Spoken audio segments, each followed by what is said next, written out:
Please give a very warm welcome to Sandy Toksvig and John McCarthy.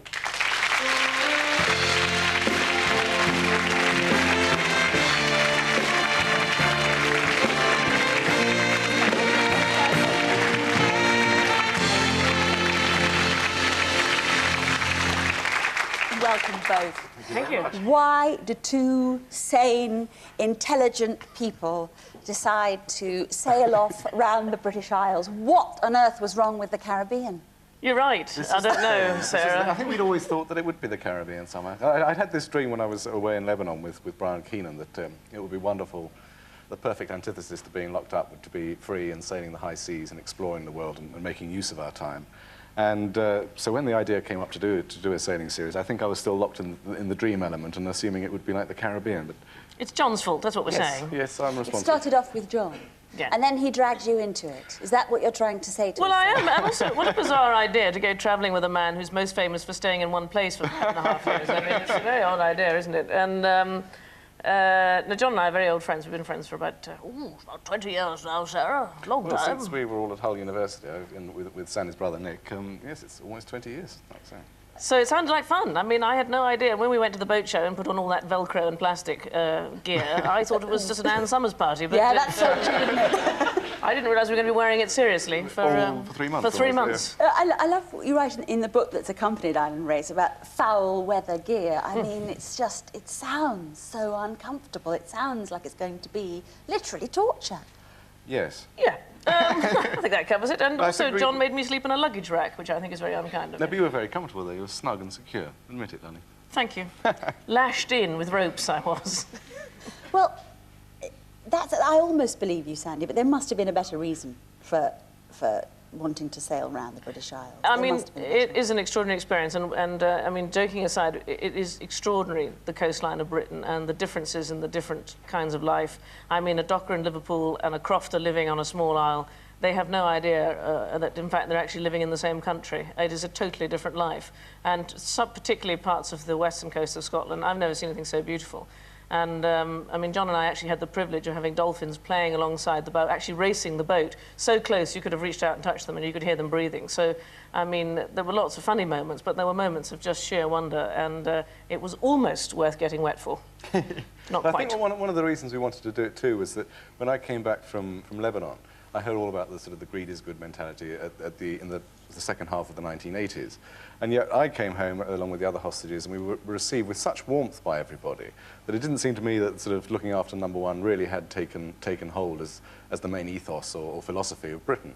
And I think the thing that we found, which was really lovely, in all these places we went around the coast, some of them very remote with people living in difficult conditions, both economically and indeed physical conditions that were very hard, they were working very closely together as communities to keep themselves going and looking after each other. And as Sandy said, giving us a very warm welcome wherever we went. So I think it was very nice to see that and realise that the British people hadn't sort of given in to this sort of desperate run to sort of market economy and just only thinking of money and each other and themselves, rather. Now, as you said, your friendship goes back many, many years, but an adventure like this, if I can call it that, was an adventure, must put enormous strains on the very best of relationships. Yeah. Tell us those moments that This we is the didn't first time see we've on spoken to camera. Yeah, you arrived back at Falmouth, bang on the right date, on your deadline, and then you didn't speak to each other until now, back on Sofa. No, but I could... tell us some of those close to snapping moments. I can honestly say, in the 3 months that we spent together, we didn't actually have a cross word. We had a few tense moments when everybody was very tired, but I think the thing I got most fed up with was that John, of course, has been through a very horrible experience, but what's wonderful is that he's absolutely fine now, and he really is perfectly okay. But I kept getting bruises up and down my arm, because everybody would pull me aside in the crowd and go, "Is he all right?" And I used to say to him, the least you can do, darling, is dribble in public, because it really is becoming rather a twitch a bit. But right. apart from in Ireland, where they treated you rather normally, didn't Yeah, they? when I got over there, and I hadn't really noticed it, but Sandy had particularly, that there was this sort of treating me with kid gloves a bit in some of the places we got to, and they sort of heard that I was a hostage.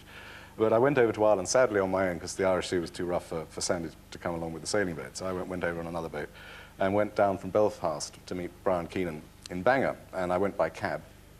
I was driving along, and I suddenly noticed that the cab driver was looking at me through the rear-view mirror, and he said, "What's your name?" So I said I was John McCarthy. He said, "Ah, yeah, yeah." And then he carried on driving a bit and then said, I've been reading Brian Keelan's book. It's very good. So I said, yes, I think it is, you know, excellent. And then he carried on a bit and started laughing. His shoulders were going. And I could see the sort of twinkle in his eye as he looked at me through the rearview mirror and he said, shouldn't you be in the boot? And I thought, the great myth of the hostage, you know, the gloves were off. It was lovely. We had a wonderful moment on the island of Egg. We were invited to a ceilidh because the Scots know how to throw a proper party. And we'd had a couple of drinks just to fit in, as you can imagine, Sarah. And I was chatting to a scallop diver, how you do. And John was the other side of the room, and the scallop diver said to me, he said, "It's your friend John." I said, yes, yes. He said, "I've been reading his book. It's very, very good." I said, yes, it is. He said, "The trouble is," he said, "I'm only halfway through and I don't know what happens at the end." And I must have had a few drinks too many because I said, "Oh, well, don't worry, because he gets out." But there is a sort of irony that you go to Ireland and you get treated absolutely normally. Nobody treats you with kid gloves. No, not at all. Was it, I mean, again, be perfectly honest here, you know you can be. Wouldn't it all have been a lot easier without a camera crew following you about, watching your each and every move? It would have been. Yes. I think in the end, I think we got so used to them being there that you actually completely forgot they were filming. But we did notice, particularly when we were on one of the last legs of the journey, and we decided that we thought we could actually handle a boat on our own. So got a rather smaller one than Herta, the big boat we saw in the clip, and went on the Broads for a day. And actually, we were absolute rubbish. We were crashing the boat all over the shop. But at one point, Sandy said, "I think we should tack at this point, John." So we were going to make a manoeuvre. And I said, "Well, we can't." And she said, "Why not?" And I said, "There's a cameraman on the jib." So it can get a bit awkward when camera people say, there you are. And there was a man with the sound man with the boom. Completely subliminal as far as you were concerned. Yes, just about something they got. Oh, dear, no. But it had its own difficulties because it was basically me and 6 boys for 3 months. Oh, don't yes, now I want to know about the hygiene. downsides of living with no, boys 6 and hygiene. boys. It's absolutely heaven, isn't it? No, I think the word wet wipes comes out here. Yeah, nasty expression, that. Yeah, it is wet wipes, yeah, but necessary. It's like moist towelette. It is, no, it was, we needed something moist because there was no shower on board. And somebody said to me the other day, "Oh, wasn't there kind of lots of bits of boys' underwear? Of if only they'd changed." That is She's horrid, absolutely horrid. Now, some of this we got to see in the series, some of this, and some of it you can read about in the book. There's lots more in the book. There's lots more in the book. Something about keeping away from the shroud. Yes, well, the thing is, you see... No, come on, John, the public needs to know. Yes, it does, yes. And Pebble Mill is the place to tell I it. feel it is. I had to go downstairs to what's known as the head when I wanted to be excused. And in the very first week, the boys were very polite, and so the only place they can do their business is over the side, but holding on to something called the shrouds, which is a very sensible bit that holds up the mast, you see. And the first week, they'd say, "Excuse me, Sandy," and I'd say, "Oh, no, it's fine," I'd look the other way. But by the second week, they just, you know, they're not bothering. And so I developed a private study called the DFS. Oh, God, this is horrid. Which was the distance from shrouds, which was how far each boy needed to stand from the shrouds in order to complete his business in a sensible manner. And it was quite interesting because I then developed a pecking order, if I could use that expression. Don't encourage her, please. No, please. and what was fascinating was each boy had a different technique. Would it be kind at this point? Oh, can I go home, John, please? and say that we should continue this between ourselves. That Bit would of be girl perfect. talk after Pebble Mill comes on. I feel that the actual ranking. We'll do that. We'll discuss that in private, I think. Good luck. I hope you've both kept the sailing bug because it was a great series. Thank you. The video's out now. Thank you so much for coming in. Ladies and gentlemen, John McCarthy, Sandy Toksvig.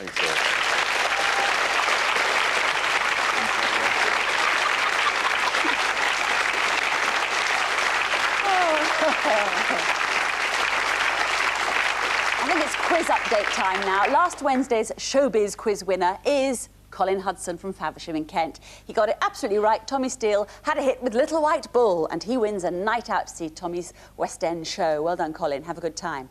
Now, in a moment, more music from Dee Ream, but first, today's quiz.